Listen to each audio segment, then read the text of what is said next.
Muy buenas noches, queridos hermanos y amigos.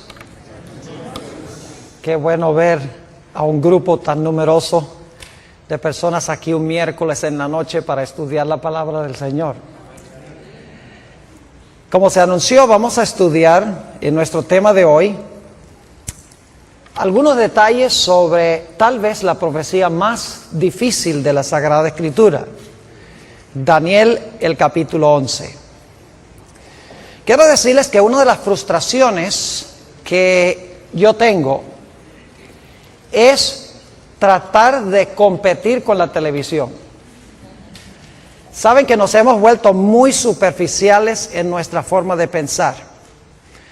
En gran medida ya no podemos pensar lógicamente ni podemos en realidad concentrarnos sobre el estudio de la palabra de Dios, al menos que haya algo emocionante, algo espectacular. Lo que vamos a estudiar esta noche es complejo, pero creo que van a darse cuenta que es de grandísima importancia para estos últimos días. Así que vamos a tomar unos minutos para pensar y razonar de una forma calmada, serena. Procuremos concentrarnos sobre lo que vamos a estudiar. Sin embargo, antes de entrar a nuestro estudio, queremos pedir la compañía de Dios. Así que les invito a que junto conmigo inclinen sus rostros y vamos a orar. Padre Celestial, te damos gracias una vez más por el privilegio de encontrarnos en este lugar. Padre, necesitamos para comprender esta profecía sabiduría divina, pues la sabiduría humana no puede alcanzar a abarcar las grandes cosas de tu santa palabra.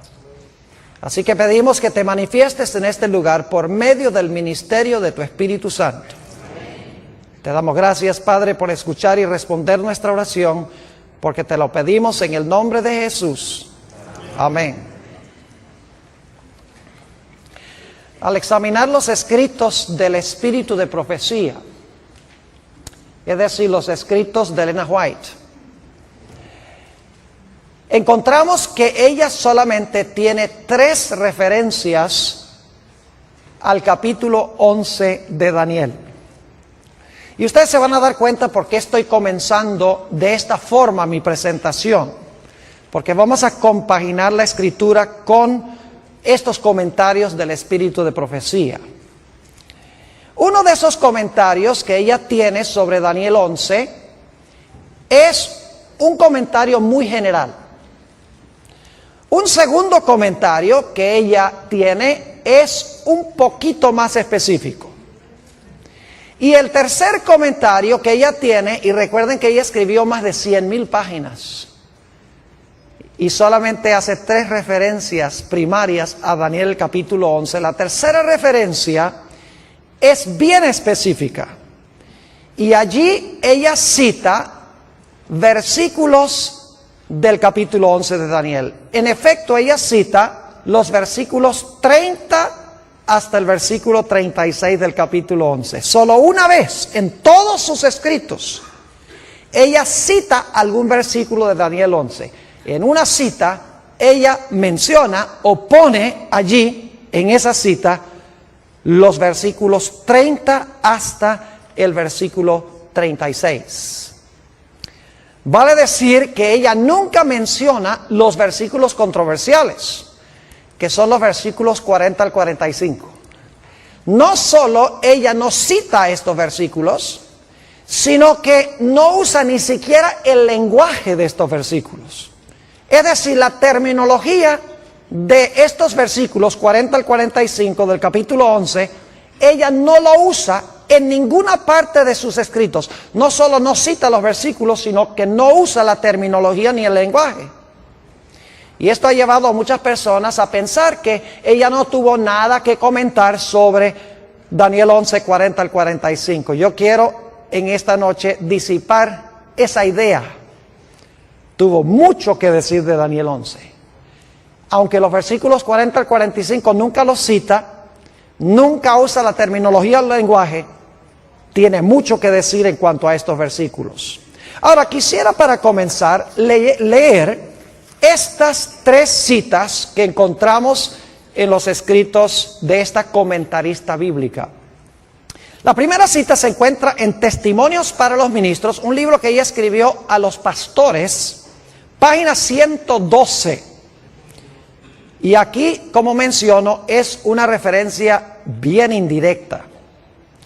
Dice allí, la luz que Daniel recibió de Dios fue dada especialmente para estos postreros días. Las visiones que recibió en las riberas del Ulai, ese es Daniel 8, recibió Daniel 8 al lado del río Ulai, y el Hidekel, la visión de Daniel 11 la recibió al lado del Hidekel. Los grandes ríos de Sinar están ahora en el proceso de cumplirse. Y pronto todos los eventos predichos se habrán cumplido. Ahora fíjense que ni siquiera menciona Daniel 11. Sencillamente menciona que las visiones que recibió al lado del Ulai, que es Daniel 8, y la visión que recibió al lado del Hidekel, que es Daniel 11, están en el proceso de cumplirse. Y pronto todos los eventos que se mencionan allí se habrán terminado de cumplir. Ahora, la segunda cita es un poquito más específica. Se encuentra en un tomo que se llama Testimonios para la Iglesia, tomo 9, la página 14. Busqué esta cita en español y no la pude conseguir, así que la traduje. En el libro Testimonies for the Church, tomo 9, página 14, dice ella esto. El mundo está agitado con el espíritu de guerra. La profecía del capítulo 11 de Daniel casi se ha cumplido por completo. Entonces, ¿en qué parte de Daniel 11 estaríamos nosotros hoy? Si la profecía de Daniel 11 casi se ha cumplido por completo, significa que la mayor parte del capítulo se ha cumplido y estamos ¿a dónde? Estamos en los últimos versículos de Daniel 11. Sigue diciendo, pronto las escenas de angustia que se describen en las profecías ocurrirán. Ahora, en esta cita menciona específicamente Daniel 11. Dice que está, en la primera cita dice que Daniel 11 está en el proceso de cumplirse. Aquí un poco más específico, porque dice que la mayor parte de Daniel 11 ya se ha cumplido. Es decir, estamos en las escenas finales de Daniel, el capítulo 11. Ahora, la tercera cita es bien específica. Es la única cita, como les mencioné, a donde ella cita versículos de Daniel 11. Ella cita los versículos 30 al 36. Y quiero leer esa cita. Se encuentra, lamentablemente, está en una fuente que no se encuentra en español, no se encuentra traducido, pero yo traduje esta cita. Se encuentra en un tomo que se llama Manuscript Releases, tomo 13, en la página 394. Son materiales de la hermana White que no se habían publicado antes. Se sacaron más o menos unos 20 tomos con todo ese material que antes no había sido publicado. Por eso se llama Manuscript Releases, tomo 13, página 394. Fíjense lo que dice. No hay tiempo que perder. Nos esperan tiempos angustiosos. El mundo está agitado con el espíritu de guerra. Pronto ocurrirán las escenas de angustia que se describen en las profecías. La profecía del capítulo 11 de Daniel casi se ha cumplido por completo. Hasta ahí es parecido a la cita del tomo 9 de los Testimonios. Pero ahora sigue diciendo, mucha de la historia que ha ocurrido en cumplimiento de esta profecía se repetirá. Pregunta, ¿hay una porción de Daniel 11 que se cumplió ya? Sí.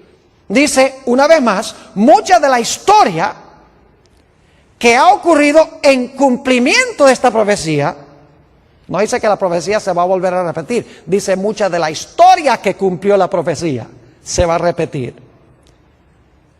Y luego note lo que sigue diciendo en el versículo, esta cita. Después de decir mucha de la historia que ha ocurrido en cumplimiento de esta profecía se repetirá, ella dice esto: En el versículo 30, ahora va a decir cuál parte se va a repetir de nuevo, cuál parte de la historia de Daniel 11 se va a repetir de nuevo. Dice, en el versículo 30, se habla de un poder que se enojará contra el pacto santo y hará según su voluntad. Volverá pues y se entenderá con los que abandonen el santo pacto. Y luego, no voy a citar los versículos, luego ella continúa citando los versículos 31 al 36. Es decir, el que leía es el versículo 30 y luego ella cita versículo 31 al 36 y entonces dice esto. Escenas semejantes a las que se describen en estas palabras ocurrirán.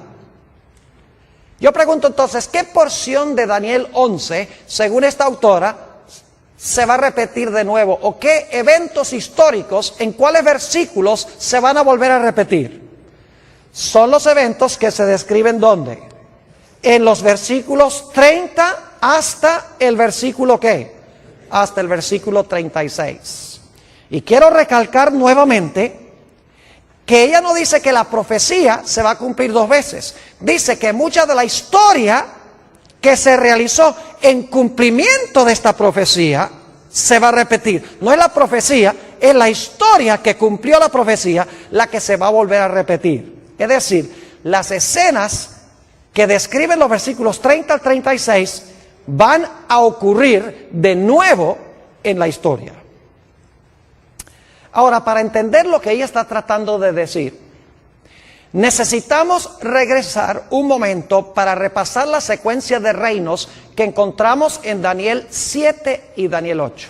Y esto lo voy a hacer rápido, no voy a buscar los versículos, porque la mayoría de los que estamos aquí hemos estudiado estas profecías. En Daniel 7 tenemos un león. ¿Qué representa el león? Babilonia. Luego tenemos un oso. ¿Qué representa el oso? Medo-Persia. Luego tenemos un leopardo. ¿Qué representa el leopardo? Grecia. Luego tenemos un dragón o una bestia terrible que representa ¿qué reino? Roma. Y luego a ese dragón le salen 10 cuernos. ¿Qué representan los 10 cuernos? Representan los 10 reinos en los cuales se dividió el imperio romano.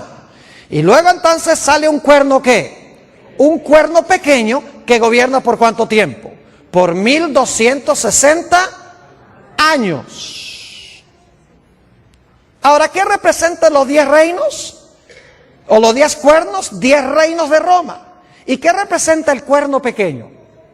El cuerno pequeño representa la iglesia romana desde el tiempo cuando cayó el imperio romano y se fragmentó en 10 reinos y 1260 años más adelante, en 1798, cuando recibió una herida mortal. Es decir, tenemos cierta secuencia de reinos: Babilonia, Medo-Persia, Grecia, Roma pagana, Roma papal. Esa es la secuencia de reinos. Ahora necesito ir a Daniel 8, porque Daniel 8 sigue la misma secuencia, pero hay una excepción. En Daniel 8 no empieza con Babilonia, sino que empieza con ¿cuál reino? Empieza con Medo-Persia. ¿Recuerdan un carnero? ¿Cuántos cuernos tiene el carnero? 2. Uno es más alto que el otro y dice que este carnero representa ¿qué reino? Daniel 8 lo dice, versículo 20. Dice, el carnero representa el reino de Medo-Persia. Muy bien.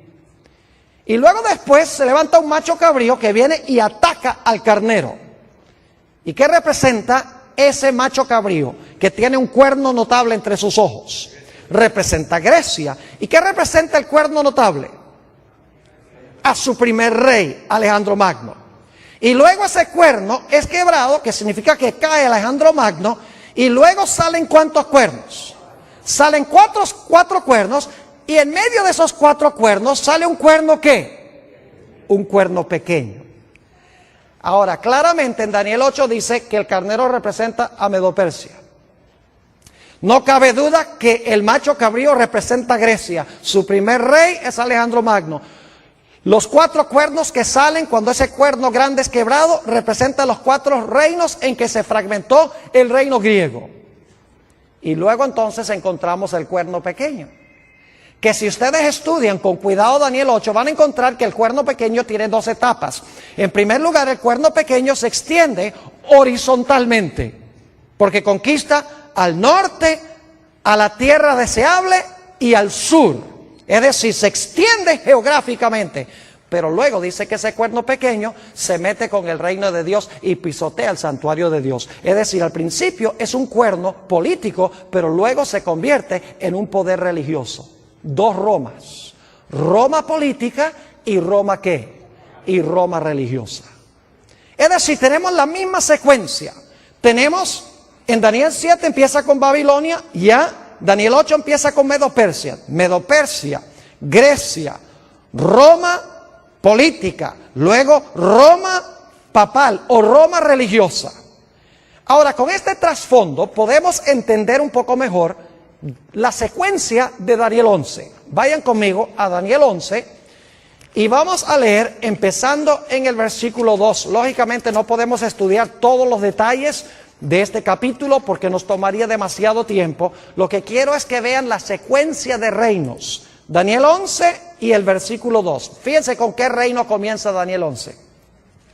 Y ahora yo te mostraré la verdad. He aquí que aún habrá 3 reyes ¿en qué? En Persia. Y el cuarto se hará de grandes riquezas más que todos ellos. Y al hacerse fuerte con sus riquezas levantará a todos contra el reino ¿de qué? De Grecia. ¿Con qué empieza Daniel 11? Con Persia. ¿Empezó Daniel 8 con Persia? Claro que sí. Ahora, note lo que dice el versículo 3. Acaba de mencionar el reino de Grecia y dice en el versículo 3, se levantará luego un rey valiente, el cual dominará con gran poder y hará su voluntad. Ese es el cuerno notable en Daniel 8. Pero cuando se haya levantado, su reino será ¿qué? ¿Qué pasó con el cuerno en Daniel 8? Fue quebrado. ¿Y repartido hacia qué cosa? Los 4 vientos. ¿Cuántos cuernos salieron en Daniel 8 después que el cuerno notable fue quebrado? 4, exactamente. Dice, no a sus descendientes, ni según el dominio con que él dominó, porque su reino será arrancado y será para otros fuera de ellos. Es decir, su reino no fue a ninguno que descendió de él. Históricamente eso es cierto. Así que en Daniel 11 empezamos en primero con Persia, luego continuamos con ¿quién? Grecia, el cuerno notable que es quebrado, 4 reinos que se levantan de allí. Y entonces quiero que noten cuál es el siguiente poder. Daniel 11 y el versículo 22, estamos saltando algunos versículos porque solo quiero que capten la secuencia de reinos. Daniel 11 y el versículo 22. Dice, las fuerzas enemigas serán barridas delante de él como con inundación de aguas. Serán del todo destruidos junto con el príncipe del pacto. Ahora esa palabra destruidos mejor se traduce quebrantados. Es decir, ¿quién iba a ser quebrantado? El príncipe ¿de qué? El príncipe del pacto. Ahora yo pregunto, históricamente, ¿quién fue el que quebrantó al príncipe del pacto? ¿Qué imperio quebrantó al príncipe del pacto? ¿Fue quebrantado por quién? Por Roma. ¿Cuál Roma? ¿La Roma papal o la Roma pagana? La Roma pagana. Ahora yo pregunto, si Daniel 11 está siguiendo la misma secuencia de Daniel 8, ¿cuál esperaríamos que sería el siguiente reino? Tiene que ser Roma religiosa, ¿sí o no? Porque hemos visto Daniel 7, Babilonia, Medo-Persia, Grecia, Roma pagana, 10 reinos, cuerno pequeño. Hemos visto en Daniel 8 que comienza con Persia, luego Grecia, el cuerno notable, los 4 cuernos, luego entonces viene Roma en su fase política, luego entonces viene Roma en su fase religiosa. Daniel 11 tenemos lo mismo, tenemos a Persia, tenemos luego a Grecia, tenemos el rey notable, tenemos los 4 cuernos y luego entonces el poder que quebranta al príncipe del pacto, que fue Roma pagana. Es decir, el siguiente reino tiene que ser, ¿cuál Roma? Tiene que ser Roma papal, la Roma religiosa. Ahora vamos a Daniel 11 y vamos a leer aquí algunos versículos para que ustedes vean qué poder se describe aquí. el capítulo 11 y el versículo 31. Y se levantarán de su parte tropas, es decir, de parte de este poder que representa a Roma papal, que profanarán el santuario y la fortaleza, quitarán el continuo y pondrán la abominación asoladora. Yo pregunto, ¿es eso lo que hizo el cuerno pequeño en Daniel 8?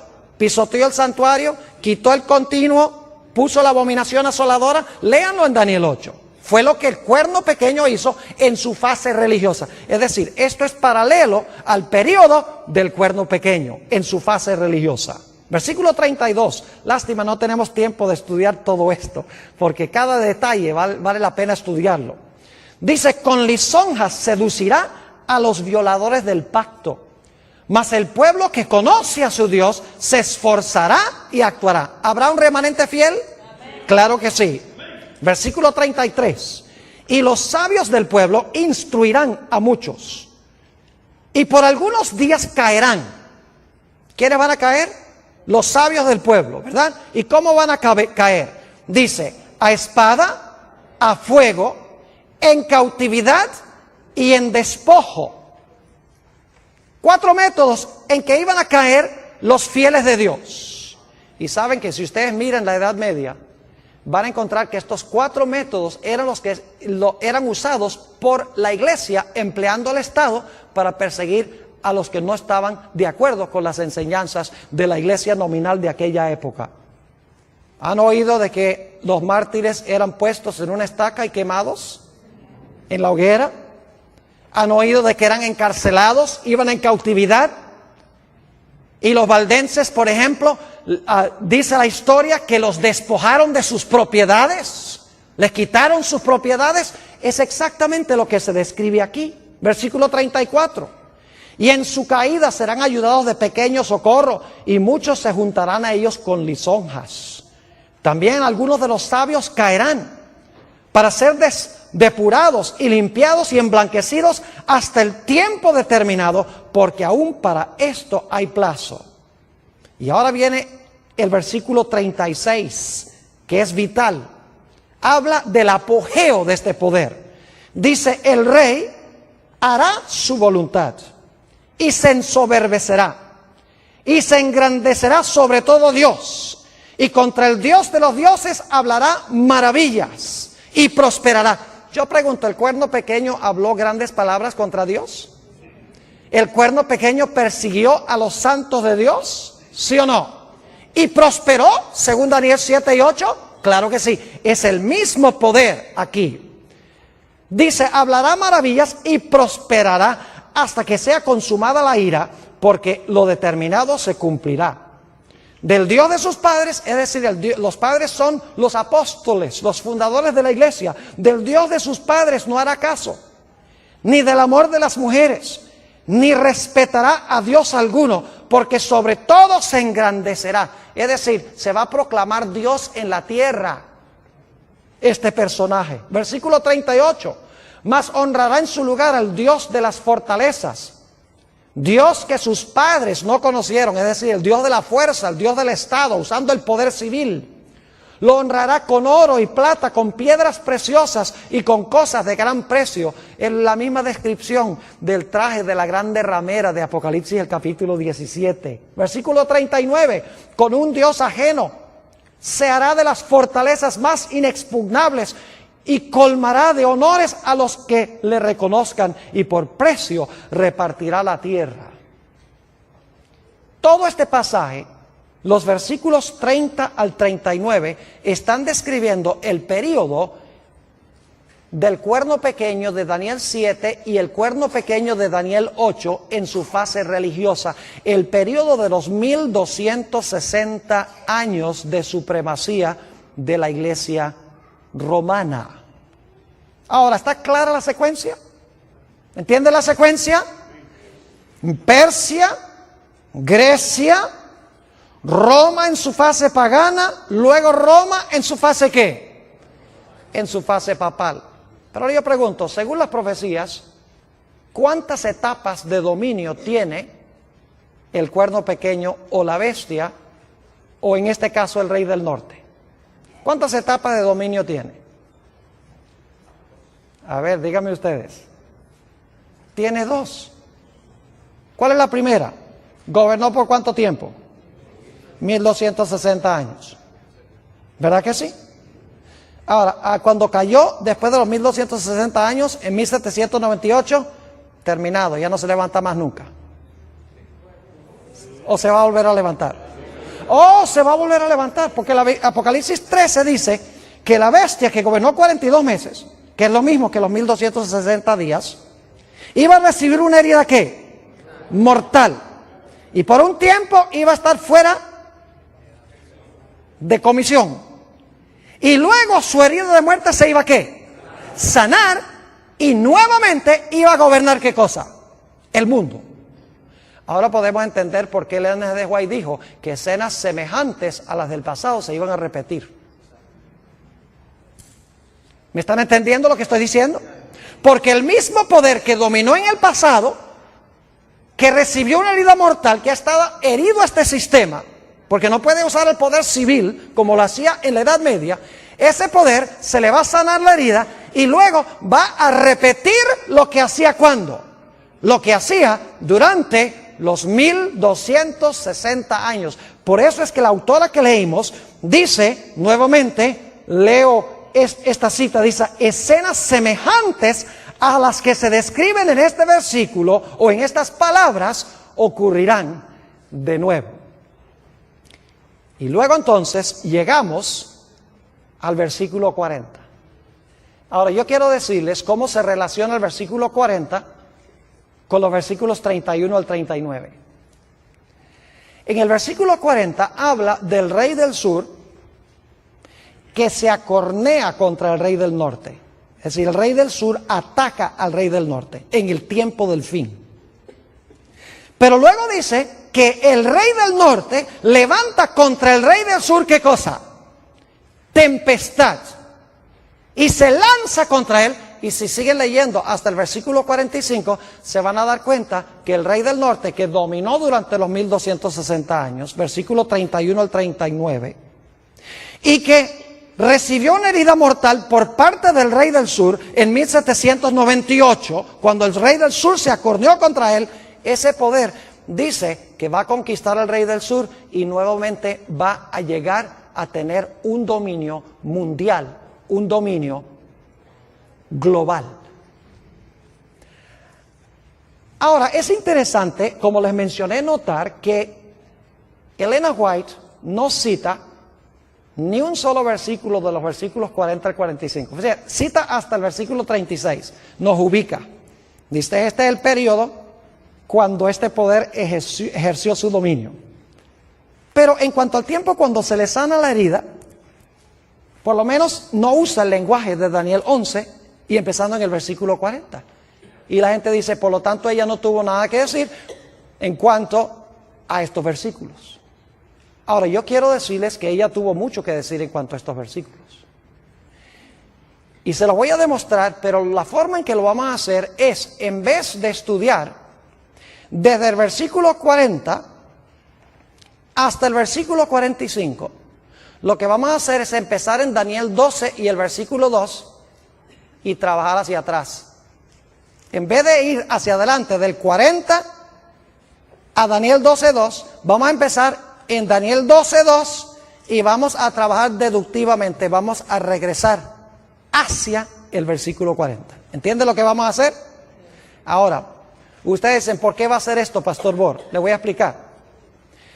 Porque Ellen G. White, aunque no cita los versículos 40 al 45, varias veces cita Daniel 12 y el versículo 1. Es decir, ella varias veces menciona Daniel 12.1. Y ustedes dicen, ¿por qué es importante eso? Noten cómo comienza Daniel 12 y el versículo 1. Dice, en aquel tiempo se levantará Miguel.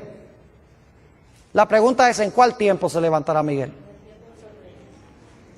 ¿A dónde buscaríamos el tiempo que se menciona aquí en el versículo 1? En aquel tiempo se levantará Miguel. Eso nos manda a regresar ¿a dónde? Al capítulo 11. En aquel tiempo se levantará Miguel. Así que si podemos saber a dónde Elena G. de White cita, porque cita también Daniel 12:2, si podemos saber dónde ella cita Daniel 12:2 y Daniel 12:1, entonces lo que viene antes de la cita de Daniel 12:1 debe ser el comentario sobre los versículos 40 al 45. ¿Me están siguiendo o no me están siguiendo? Ahora vamos a mirarlo. Tengo en mi mano este librito que se llama El conflicto de los siglos. Está bien usado. Y a propósito traje un ejemplar bien feo para que lo pongan en cámara, porque así debe estar el conflicto de los siglos de ustedes. No debe estar en papel celofán. Debe estar bien usado. Ahora, lo que yo quiero compartir con ustedes es extraordinario, porque va a mostrarles que Elena G. de White tenía más que sabiduría humana. Es increíble cómo ella compagina perfectamente con la profecía de Daniel 11 sin usar el lenguaje. Yo creo que ella misma tal vez ni sabía lo que estaba haciendo. Ahora escuchen bien, les voy a dar las páginas.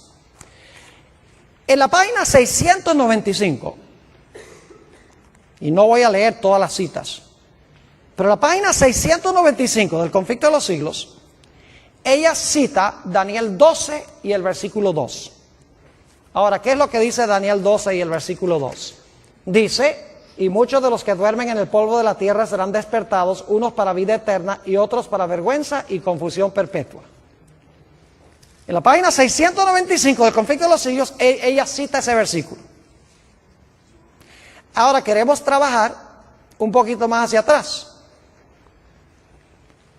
¿Saben ustedes cómo se llama el capítulo a donde ella cita ese versículo de Daniel 12 y el versículo 2? El título de ese capítulo es La liberación del pueblo de Dios. ¿Por qué es importante? Dicen ustedes. Vamos a Daniel, el capítulo 12, y fíjense algo interesante. Dice: en aquel tiempo se levantará Miguel. Lo primero que quiero que noten: en aquel tiempo se levantará Miguel, el gran príncipe que está de parte de los hijos de tu pueblo. Se va a levantar Miguel, el que está a favor de su pueblo. Segundo, ¿y será tiempo de qué? De angustia, cual nunca fue desde que hubo gente hasta entonces. Número 2.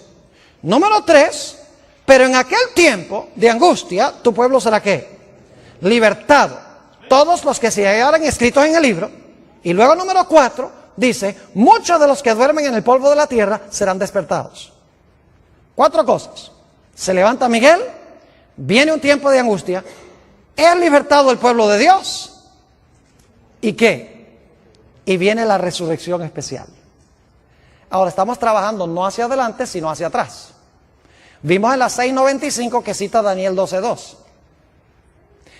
Ahora, el título de ese capítulo, que comienza en la página 693, es La liberación del pueblo de Dios. ¿Por qué es importante eso? Porque es la última frase del versículo 1 del capítulo 12. En aquel tiempo será ¿qué? En aquel tiempo será libertado tu pueblo, todos los que se hallaren escritos en el libro. ¿Ven lo que estamos haciendo? Daniel 12:2. Luego la última parte de Daniel 12:1 está en la página 693. El título: La liberación del pueblo de Dios. Ahora, ¿qué viene inmediatamente antes de la última parte del versículo 1 de Daniel 12? Dice: ¿habrá tiempo de qué? Tiempo de angustia. Y antes del tiempo de angustia, ¿qué dice? ¿Se levantará qué? Se levantará Miguel. Así que vamos a trabajar un poquito más hacia atrás del capítulo La liberación del pueblo de Dios. Si vamos al capítulo anterior, a la liberación del pueblo de Dios, a que no adivinan cómo se titula ese capítulo. ¿Y eso por qué? El tiempo de angustia. ¿Y saben con qué versículo comienza Elena G. de White el capítulo sobre el tiempo de angustia? Con Daniel 12 y el versículo 1. ¿Ven lo que estamos haciendo? ¿Sí entienden? Yo les dije que teníamos que pensar esta noche. Tenemos que usar lógica, tenemos que mirar la estructura. Página 695, Daniel 12:2. Página 693, el pueblo de Dios es libertado. En la página, escuchen bien, en la página 671, yendo hacia atrás, está el capítulo que se titula El tiempo de angustia. Y el capítulo comienza diciendo, en aquel tiempo se levantará Miguel, el gran príncipe que está por los hijos de tu pueblo, y será tiempo de angustia cual no hubo desde que existió nación. ¿Qué está pasando con Elena G. de White? ¿Tiene algo que decir sobre Daniel 12.2? ¿Oh sí? ¿Tiene algo que decir sobre Daniel 12.1? Lógico que sí. Ahora yo les pregunto, ¿a dónde esperarían ustedes conseguir los comentarios de Elena G. de White sobre Daniel 11 y el versículo 40 al 45? A ver, díganme ustedes, ¿a dónde esperarían encontrar los comentarios de ella sobre los capítulos anteriores o los versículos anteriores? ¿Tiene que ser antes de qué página? Tiene que ser antes de la página ¿qué? 671. ¿Sí están viendo lo que estamos haciendo o no? Como ella no tiene nada, no usa el lenguaje, ni cita los versículos 40 al 45, entonces nosotros tenemos que empezar con el versículo que sí cita. 12.2. Y luego la última parte del 12.1. Y luego la primera parte del 12.1. 6.95, 6.93, 6.71. Y esperaríamos que los comentarios de ella sobre el capítulo 11 estén en los capítulos anteriores al capítulo sobre el tiempo de angustia. Ahora quiero que vayamos a Daniel 11, no vamos a estudiar todo yendo hacia atrás, porque yo les digo que si hiciéramos esto, terminaríamos en el conflicto de los siglos, en el capítulo que se titula La Biblia y la Revolución Francesa. Pero claro, no podemos estudiar todos esos capítulos, nada más quiero lanzarles la idea de cómo estudiar esta profecía. Ahora, noten lo que dice Daniel 11 y el versículo 44. Cuando el rey del norte está en su apogeo, cuando se le ha sanado la herida a la iglesia romana y está dominando el mundo, según la Biblia, dice que algo va a pasar. Versículo 44. Pero noticias del oriente y del norte lo atemorizarán. Otras versiones dicen que nuevas del oriente y del norte lo espantarán. ¿Y qué va a ser como resultado de esas nuevas que vienen del norte y del oriente? Dice, ¿y qué? Y saldrá con gran ira para destruir y matar ¿a qué? A muchos. ¿Captan lo que dice el versículo? Hay ciertas noticias que vienen del norte y del oriente que espantan al rey del norte, y la reacción de él es salir ¿a qué? Salir a matar y destruir. ¿A quiénes? ¿A todo el mundo? En Daniel es el pueblo de Dios. A usted dice, ¿qué es eso de nuevas del oriente y del norte? Bueno, vamos a Apocalipsis el capítulo 7 y fíjense algo muy interesante. Fíjense lo que viene del oriente según el libro de Apocalipsis. Apocalipsis el capítulo 7 y el versículo 2.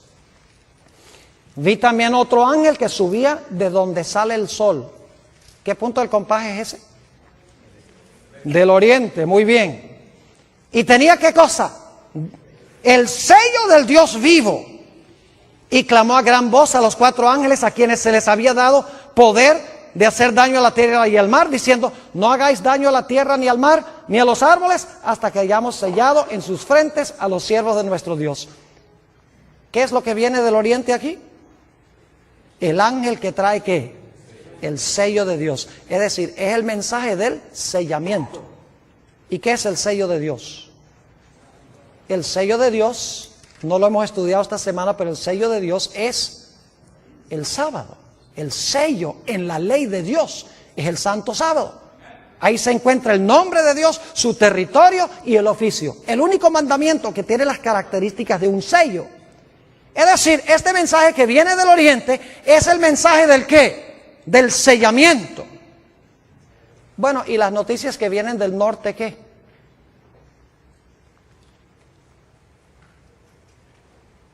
Ahora, nosotros generalmente pensamos en los puntos del compás. ¿Dónde queda el norte aquí? Que estoy un poquito desubicado. ¿Hacia allá? Ok, nosotros generalmente pensamos norte hacia adelante, sur hacia atrás, oriente a la derecha y occidente a la izquierda. Pero técnicamente hablando, el norte es arriba y el sur es abajo. El oriente es la mano derecha y el occidente es la mano izquierda. Yo pregunto, ¿a dónde tiene Dios su trono? En el cielo. Pero específicamente, ¿en qué punto del compás según la Biblia? Cuando Lucifer quiso ocupar el trono de Dios, dice que quiso ocupar el trono de Dios a los lados ¿de qué? A los lados del norte. ¿Y Dios vive dónde? Ya hemos visto, vive en el cielo. Ahora noten Apocalipsis el capítulo 18. Apocalipsis el capítulo 18 va a hablar de la caída de este sistema religioso apóstata. Dice en Apocalipsis 18 y el versículo 1: después de esto vi a otro ángel descender ¿de dónde? ¿Qué dirección del compás es eso? Del norte, muy bien. Después de esto vi a otro ángel descender del cielo con gran poder, y la tierra fue alumbrada con su gloria. Pregunto, ¿son nuevas que vienen del norte, sí o no? ¿Sí? ¿El sello viene del oriente? Claro que sí. Y clamó con voz potente diciendo: ha caído la gran Babilonia, que dicho sea de paso, el mismo rey del norte de Daniel, el capítulo 11. Y se ha hecho habitación de demonios y guarida de todo espíritu inmundo y albergue de toda ave inmunda y aborrecible. Es decir, este sistema religioso ha caído porque impone la marca de la bestia, mientras que Dios, ¿qué es lo que da? Su sello. Versículo 3: porque todas las naciones han bebido del vino del furor de su fornicación, y los reyes de la tierra han fornicado con ella, y los mercaderes de la tierra se han enriquecido de la potencia de sus deleites. Y ahora escuchen, esto es lo que especialmente espanta este sistema, no solamente porque se está predicando que el sistema ha caído, sino que se está llamando a los que están en el sistema a salir. Dice en el versículo 4: y oí otra voz del cielo que decía: salid de ella, pueblo mío, para que no seáis partícipes de sus pecados, ni recibáis parte de sus plagas. Yo pregunto entonces, ¿cuáles son las nuevas que vienen del oriente y del norte que espantan a este rey del norte humano que quiere usurpar el lugar de Dios? Es el mensaje de ¿qué? Del sellamiento, y el mensaje de que Babilonia ha caído, y la invitación de que los fieles de Dios salgan de ese sistema apóstata. Ahora, volviendo otra vez al espíritu de profecía, a que no adivinan cómo se llama el capítulo antes del capítulo que dice tiempo de angustia.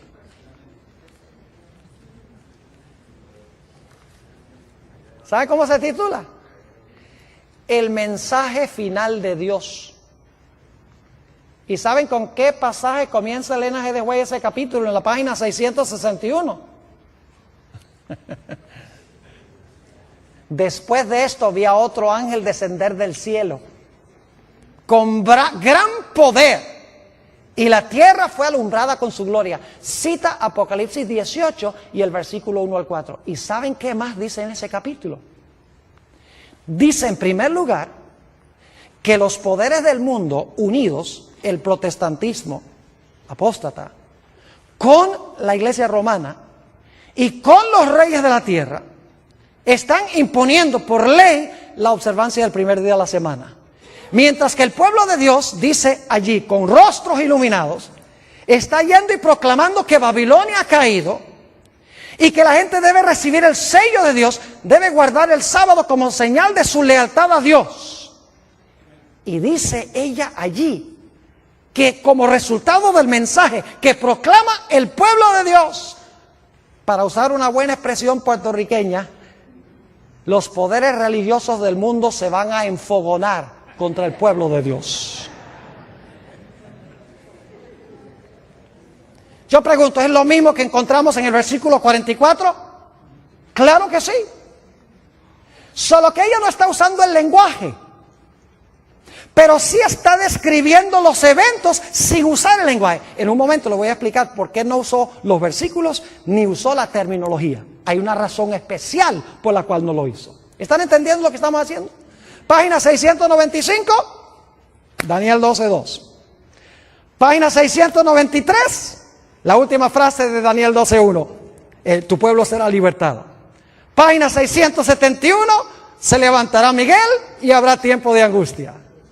Página 661, el mensaje que viene del norte, del cielo, de que la gente salga de Babilonia, y el mensaje del sábado, del sellamiento, de recibir el sello del Dios vivo y la ira que tendrá el mundo religioso contra aquellos que reciban el sello de Dios. Ahora yo quiero preguntar, ¿a dónde esperarían ustedes conseguir lo que Elena G. de White tiene que decir sobre los versículos antes del versículo 43? O antes del versículo 44. ¿Dónde esperarían conseguir los comentarios de ella? ¿Antes de qué página? Antes de la página 661.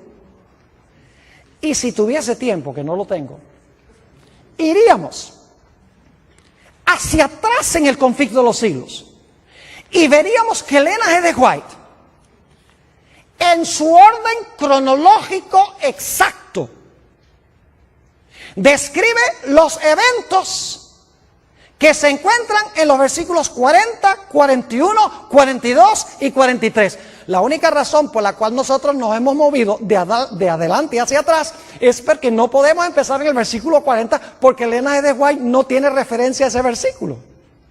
Ni el 41, ni el 42, ni el 43, ni el 44, ni el 45. Pero sí tiene Daniel 12.1. Entonces uno, si cita Daniel 12.1 y dice, en aquel tiempo se levantará Miguel. Entonces, aquel tiempo son los versículos anteriores y trabajamos hacia atrás. Y descubrimos que ella está siguiendo el mismo orden que encontramos en Daniel capítulo 11 sin emplear la terminología. Así que si ustedes quieren saber lo que significa la profecía de Daniel 11, lo único que tienen que hacer es empezar leyendo el conflicto de los siglos en el capítulo que se titula La Biblia y la Revolución Francesa, que es cuando el rey del sur, Francia, el ateísmo, se levantó contra Roma papal, llevó cautivo al papa y le quitó su poder civil, del cual no se ha recuperado todavía. Y luego siguen leyendo los capítulos y van a encontrar cómo ella describe que poco a poco este poder va a recuperar otra vez su trono. Y se va a unir con los protestantes, que es la tierra gloriosa que se menciona en Daniel 11, 42 y 43. Ojalá tuviera tiempo de hablar de la tierra gloriosa, que representa el protestantismo, especialmente como se encuentra en los Estados Unidos. Y dice que se van a unir con los poderes civiles del mundo, como pasó durante la Edad Media. Y su herida mortal se va a sanar y nuevamente va a recuperar el poderío en el trono del mundo. Yo pregunto, ¿cuadra eso con el panorama que presentan las profecías? Recibió una herida mortal en el tiempo del fin. Por un tiempo estuvo inactiva, pero luego su herida de muerte, que fue ¿qué? Sanada. Y se maravilló los Estados Unidos en pos de la bestia. No, Estados Unidos también, pero en realidad se maravilló toda la tierra en pos de la bestia. Ahora alguno dirá, pero Pastor Bor, ¿por qué es que Elena G. de White, si tiene esta interpretación, por qué razón es que ella nunca cita los versículos? ¿Por qué ni siquiera usa la terminología? Es que ni las palabras las usa. ¿Por qué es que ella describe los eventos sin usar las palabras simbólicas? Le voy a explicar. Porque en nuestra iglesia, alrededor del tiempo de los 1870, el editor de la revista adventista del Review and Herald era Uriah Smith. Y Uriah Smith, en esa década de los 70, cambió la interpretación de la iglesia adventista del Rey del Norte. Empezó a enseñar de que el Rey del Norte no era Roma religiosa, sino que era Turquía, que no cuadra con Daniel 11. Y el esposo de Elena G. de White, Jaime White, él decía, no es Turquía, es Roma religiosa, siguiendo la secuencia de los reinos en todos los capítulos.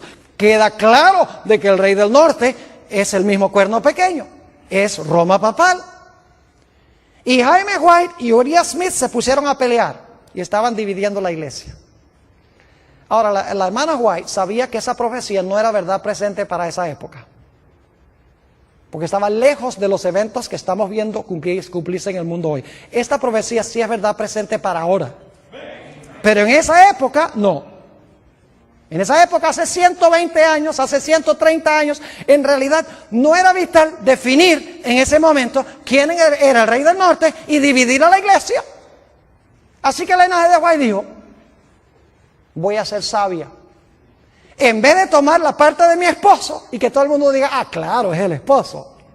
Porque ella sabía que el esposo tenía razón. Y ella dice, lo que voy a hacer es describir lo que dicen esos versículos sin usar la terminología. Y algún día alguien inteligente va a descubrir lo que hice.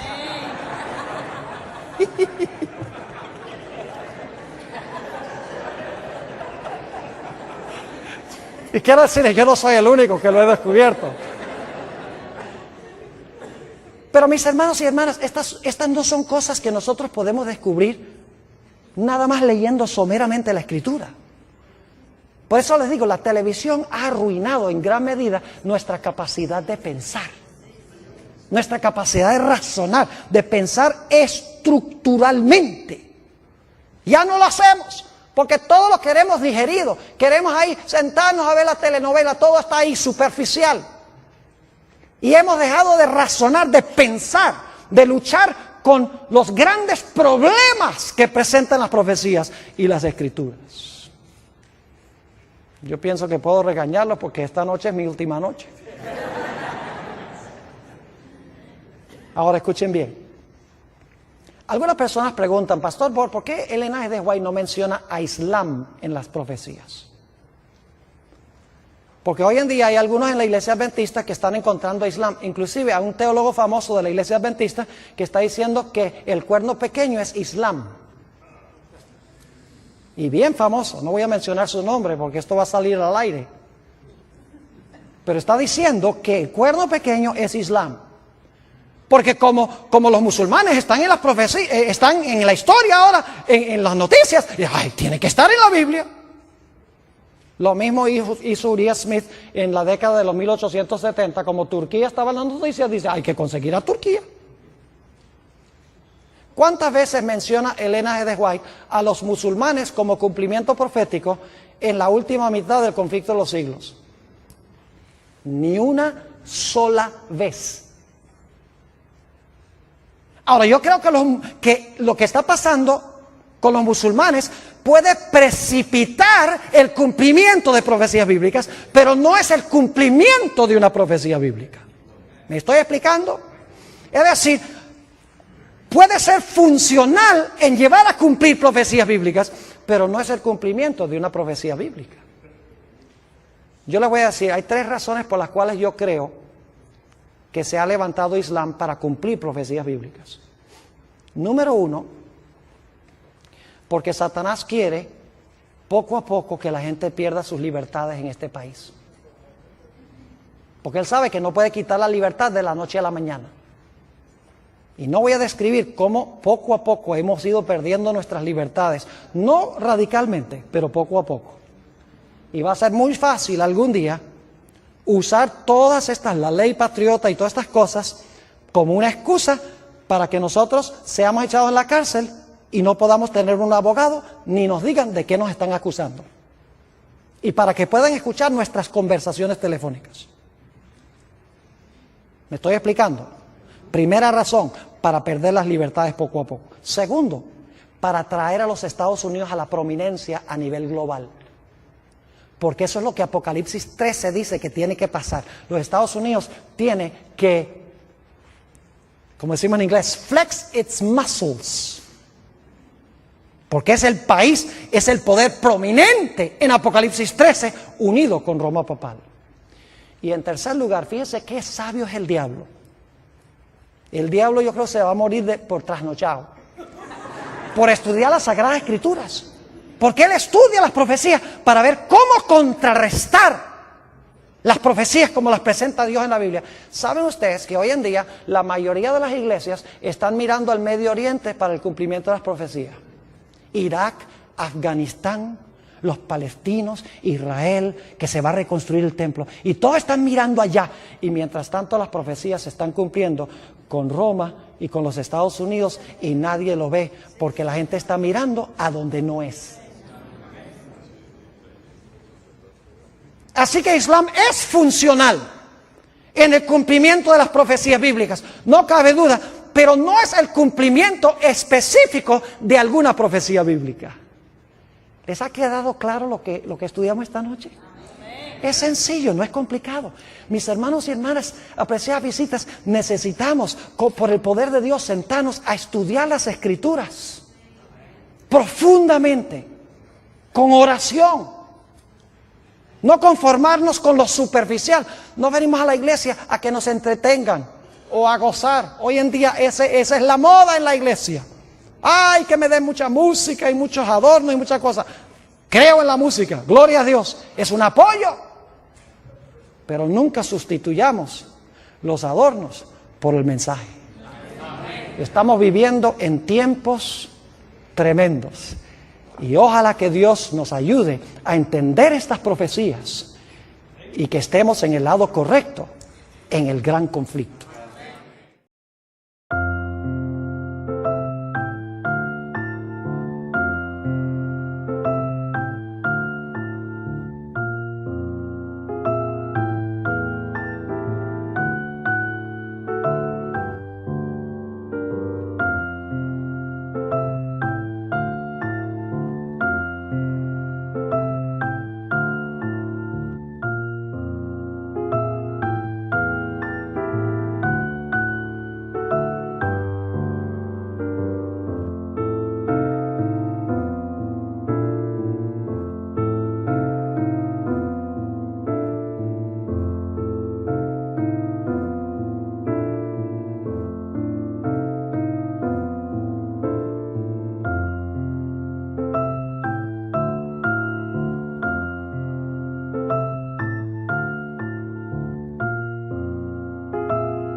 Sau cơn mưa đêm em đã làm gì giờ? Khói thuốc lá là nhì giờ. Anh chỉ muốn một đêm này không ngày ai yêu mất là gì. Yeah, yeah, em muốn lâu về mà sao mà em đã còn đi nhưng mà 30.